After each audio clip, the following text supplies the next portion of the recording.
सुबह की हल्की धूप और ठंडी हवा में आज कुछ अलग था।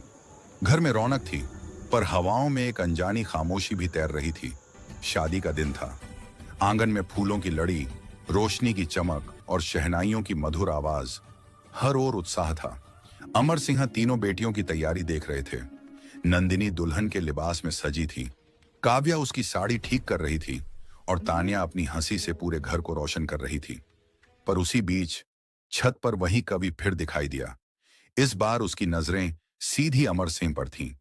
उसके हाथ में एक पुराना कागज था, जैसे किसी भूले हुए वादे की गवाही दे रहा हो। अमर सिंह ऊपर जाने ही वाले थे कि तभी जनवासे से बारात के ढोल बज उठे। हर कोई नाचने लगा, माहौल चमक उठा।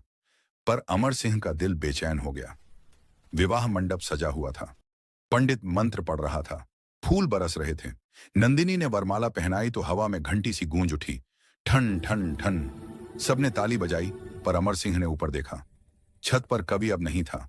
बस एक कागज नीचे गिरा और आकर उनके पैरों के पास ठहर गया। कागज पर लिखा था, 3 पंख उड़ेंगे, पर एक पर लौटकर कुछ कहेगा। अमर सिंह के हाथ कांप उठे।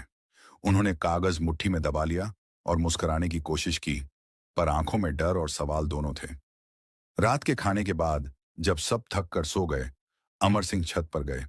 वहां एक दीप जल रहा था। बिना हवा के भी उसकी लौ कांप रही थी। दीप के पास वही कवि की नोटबुक रखी थी।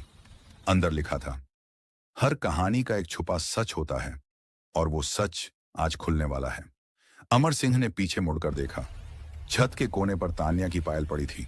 हवा चली और दीपक की लौ बुझ गई। 3 पंख उड़ेंगे, पर एक लौटेगा। अगर आप भी जानना चाहते हैं 3 पंखों की छांव का अगला रहस्य, तो सब्सक्राइब करें पी के ऑल कंटेंट्स। वापसी की रोशनी पार्ट 8 जल्द आ रहा है। कहानी अब सच के सबसे करीब है।